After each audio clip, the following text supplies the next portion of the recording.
तैमूर ने अब जाकर जो तीर चलाया है ना, ये जाकर निशाने पे लगे और तैमूर को इस बात का अच्छे तरीके से अंदाज़ा हो चुका है कि मेरे पास ज़ारा ही ऑप्शन है, ज़ारा के अलावा मैं कुछ भी नहीं कर सकता। ज़ारा को मैं धमकी देकर ब्लैकमेल करके मैं ईमान तक पहुंच सकता हूं। अब क्या होगा आने वाले साथ में, क्या तैमूर ईमान की ज़िंदगी मुकम्मल तौर पर बर्बाद कर सकते हैं?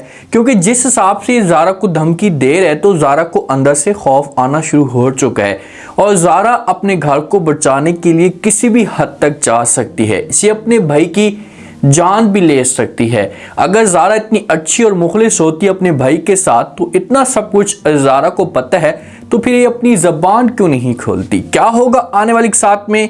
क्या तैमूर मज़ीद आगे जाकर ज़ारा को ब्लैकमेल करेगा? इस दिन से आद ने ईमान और बिलाल को एक साथ देखा है और उसके बाद आद को इस बात का इल्म भी हुआ है कि बहुत जल्दी इन दोनों की शादी होने वाली है। तो उसके बाद जो आद है, इसकी रातों की नींदें ख़राब हो चुकी हैं। इस बंदे को सुकून तक नहीं आता और ये अपने फ़ैसले पे थोड़ा बहुत पछता भी रहा होता है। इसके दिल में नफ़रत भी होती है, ये सोच कर बैठा हुआ है कि किसी भी तरीके से मैं ईमान से बदला लूँ, इससे जलील और ख्वार करूँ। और जब तैमूर ये माहौल देखता है, आद को सोचों में गुम देखता है, तो ये अपने वालिद के पास जाता है। अब तैमूर को खौफ आना शुरू हो चुका है कि भाई आद अगर दोबारा से ईमान के करीब चला गया तो मेरा जो काम होगा ये मुकम्मल तौर पर ख़राब हो जाएगा। तो अपने वालिद के पास जाता है, अपने वालिद को जाकर समझाने की कोशिश करता है। आद की जो शादी होती है ये थोड़ी सी डिले हो जाती है, आद खुद ये शादी नहीं करना चाहता, तो इसी वजह से तैमूर पहुंच जाता है अपने वालिद के पास। उसके साथ जाकर बात करता है, उससे कहता है कि पापा जान आप ये सब कुछ क्या कर रहे हैं? आप लोगों ने इतना बड़ा फैसला कर लिया, आप लोगों का हक बनता था कि आप लोग मेरे साथ मशवरा करते, मुझे बताते, उसके बाद डिसीजन लेते। आद अभी भी ईमान के मामले पे सॉफ्ट कॉर्नर रखता है और आप लोगों ने आद की शादी फिर से डिले कर दी है। वजह क्या है? ईमान को किसी किस्म का कोई भी नुकसान हो सकता है।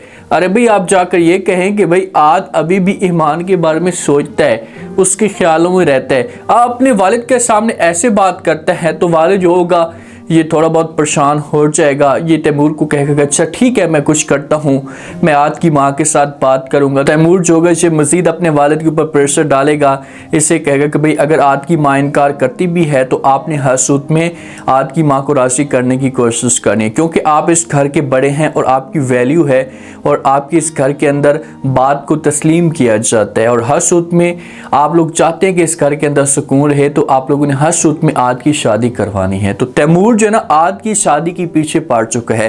तैमूर चाहता है कि आद की एक दफ़ा शादी हो जाए और इसकी जो सोच है, इसकी जो तवज्जो है ये ईमान से हट पाए। जब ईमान से इसकी तवज्जो हटेगी ना तो फिर ये ईमान को अच्छे तरीके से ब्लैकमेल करने की कोशिश करेगा, फिर ये ईमान को अपने जाल में फंसा पाएगा। अब तैमूर की बड़ी एक साजिश है, उसने हर एक तरीका अपनाया, हर तरह से ईमान को अपने जाल में फंसाने की कोशिश की है, लेकिन जो ईमान है वो बिल्कुल भी इसकी बातों में नहीं आती। आज जाता है बिलाल के ऑफिस में, बिलाल के ऑफिस में जाता है, जाकर उसके सामने बातें करना शुरू कर देता है। अब एक साइड पे ईमान भी मौजूद होती है और जब इन दोनों को ईमान देखती है ना तो ईमान बड़ी परेशान हो जाती है कि भाई ये बंदा अब ऑफिस में क्या करने के लिए आया है। अगर इसने बिलाल को भड़काने की कोशिश की तो बिलाल जो इसकी बातों में आ जाएगा और बिलाल जो होगा ये मेरे साथ नफरत करना शुरू कर देगा। ये बिलाल है, ये आद नहीं है, ये किसी की भी बातों के ऊपर यकीन नहीं करेगा। अब आद कहते हैं कि आप ऐसा करें कि ईमान को छोड़ दें,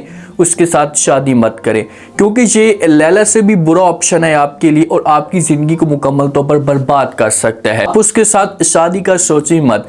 शादी करेंगे आपकी ज़िंदगी के ऊपर दाग लगेगा, आपकी ज़िंदगी के ऊपर बातें होंगी, क्योंकि इसने मेरे साथ धोखा किया है तो आपके साथ भी धोखा कर सकती है। तो आगे से बिलाल जो होता है इसे मुंह तोड़ जवाब देता है और आद को कहता है कि आपको इस की बात करते हुए शर्म नहीं आई?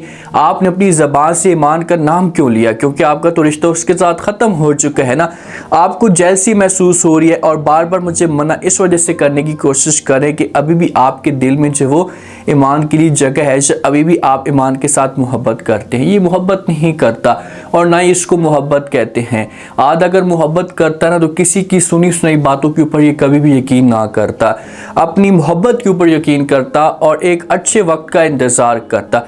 अब जो बिलाल होगा इसे धमकी भी देगा और आद बार बार मना करने की कोशिश भी करेगा। इन दोनों के बीच में थोड़े बहुत मामलात ख़राब होंगे, लेकिन बिलाल के ऑफिस में आया हुआ है तो बिलाल समझो कि नस्ली इंसान है, तो ये इसकी कदर करेगा और इसे प्यार से समझाएगा, चाय शाय पिलाएगा और उसके बाद बोलेगा क्या अगर आप जाना चाहते हैं तो जा सकते हैं, मुझे किसी किस्म का कोई भी एतराज़ नहीं है। खुद दरवाज़ा खोलेगा उठकर और आद को यहाँ से निकाल देगा। ईमान को टेंशन तो होगी, लेकिन जब ईमान बिलाल की ये बातें सुनेगी तो उसके बाद जो ईमान के एक जज्बा होगा बिलाल के लिए और भी ज़्यादा बढ़ना शुरू हो जाएगा कि यार ये बंदा वाकई मेरे साथ निभाने वाला है और ये आगे जाकर मेरे साथ चलेगा, क्योंकि ईमान को डर है कि भाई उसी ख़ानदान का बंदा है तो ये किसी किस्म का मुझे कोई नुकसान पहुंचा सकता है। बिलाल को कोई अच्छा इंसान मिला नहीं था, बिलाल को अब जाकर अच्छा इंसान मिला है तो बिलाल उसकी हासुत में कदर भी करेगा। जो लैला होती है, लैला को समझ तक नहीं आती कि अब क्या किया जाए। जिस दिन से लैला ने यह सुना है कि भाई ईमान और बिलाल की शादी होने वाली है और बिलाल डिप्टी कमिश्नर बन चुका है, ईमान असिस्टेंट कमिश्नर है, तो समझो कि लैला को समझ नहीं आ रही। इसने बड़े दावे किए थे कि भाई बिलाल 3rd क्लास का बंदा है और ईमान की क्या वैल्यू है। यही बातें अब बार बार इसे याद भी आती हैं और समझो कि पागलों की तरह पागल हो जाती है मुकम्मल तौर पर। हर किसी को काटती है, ज़ारा के साथ भी बदतमीज़ी करती है, अपने घर वालों के साथ भी। तो घर वाले जो होंगे इसे समझाने की कोशिश करेंगे बार बार, तो आगे से जो लैला होगी ये जवाब देगी और फ़ौरन बोलेगी इनको कि भाई जो भी बिलाल और ईमान की शादी का सुनेगा तो वो लाजमी तौर पर डेज़ी तो होगा ना, उसका दिमाग तो ख़राब होगा। ये बातें कहकर लैला चली जाती है। बाद में जो लैला की तय है इन लोगों के साथ बात करेगी कि भाई इसका जो एक दिमाग है ये ख़राब हो चुका है, इसके दिमाग के अंदर जो मोहब्बत का भूत है ये सवार है और बार बार ये तैमूर के बारे में सोचती है। अब ये लैला की तय है, जो तैमूर की माँ ये समझती है कि भाई लैला तैमूर के पीछे सब कुछ कर रही है। जो ज़ारा होती है, ज़ारा तैमूर को समझाने की कोशिश करती है। ज़ारा को इस बात का पता है कि भाई तैमूर को मैं ऐसा से डराऊंगी तो हो सकता है कि तैमूर जो अपने आप को पीछे कर ले और ये बिलाल और ईमान के बीच में ना आए। ये बात करती है तैमूर के साथ। तैमूर को कहती कि आपको इस बात का पता है कि वो पूरे इलाके का डिप्टी कमिश्नर है और अगर आपने कुछ भी ऐसा करने की कोशिश की तो आपके लिए बहुत बड़ा मसला खड़ा हो सकता है, आप एक दलदल में फंस सकते हैं।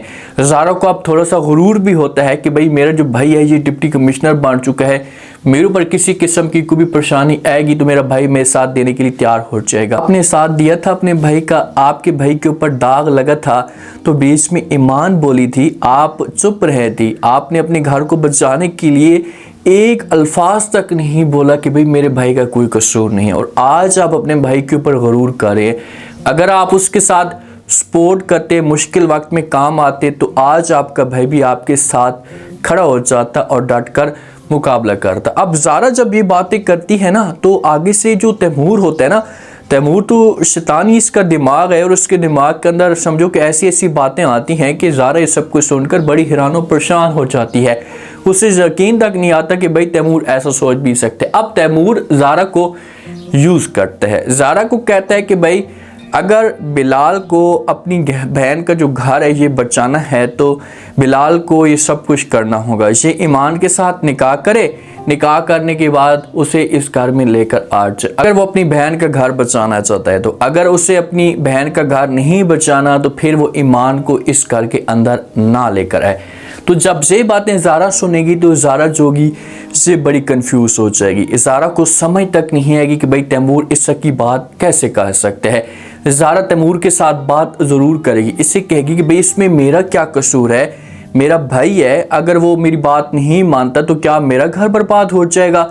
तो आगे से तैमूर जो है ये जवाब देगा, इससे बोलेगा कि जी बिल्कुल आपका घर बर्बाद हो सकता है अगर बात आपके भाई ने ना मानी। आप किसी भी तरीके से उसके साथ बात करें कि भाई ईमान के साथ वो शादी करना चाहता है या निकाह करना चाहता है, जो कुछ भी करना चाहता है करे, हमें कोई इतराज़ नहीं है, लेकिन इस घर के अंदर इसे रखेगा। इस घर के अलावा किसी और जगह पर ईमान जो होगी चैन नहीं रहेगी। अब जब ईमान इस घर के अंदर आएगी, ज़ारा प्रेशर तो डालेगी अपने भाई के ऊपर, तो ईमान इस घर के अंदर आएगी तो फिर तैमूर जो होगा ये यूज़ करना शुरू कर देगा। ईमान की फैमिली ईमान को मिलने के लिए आती है, पूरे के पूरे रोड जो होते हैं ये साफ़ कर दिए जाते हैं कि भाई असिस्टेंट कमिश्नर आ रही है, बड़ी गाड़ी से उतरती है, उसके बाद अपनी माँ को अपने वालिद को गले मिलती है। लेकिन ऐसा नहीं दिखाना चाहिए कि भाई पूरा रोड आप लोगों ने क्लियर कर दिया, आवाम जलील और ख्वार हो रही है और एक असिस्टेंट कमिश्नर जिसकी कोई इतनी बड़ी वैल्यू नहीं है लेकिन वो आ रही है और सारा का सारा जो रोड है ये साफ पड़ा है। तो ऐसा माहौल अगर आप दिखाएंगे तो हकीकत वालों को और भी ज़्यादा थोड़ा सा पुशअप मिलेगा और वो ऐसा करने की कोशिश करेंगे। अब देखते हैं कि नेक्स्ट एपिसोड के अंदर क्या होता है, क्या ऑप्शन है तैमूर के पास और अब ज़ारा क्या करेगी। अगर ये बिलाल के साथ बात करती तो क्या बिलाल जो होगा ये फिर ईमान की बात मानकर या ज़ारा की बात मानकर इसे अपने घर में लेकर आ जाएगा। लास्ट में आप लोगों ने बताना है और चैनल को भी लास्ट में सब्सक्राइब कर दें। अपना खास ख्याल करें। शुक्रिया।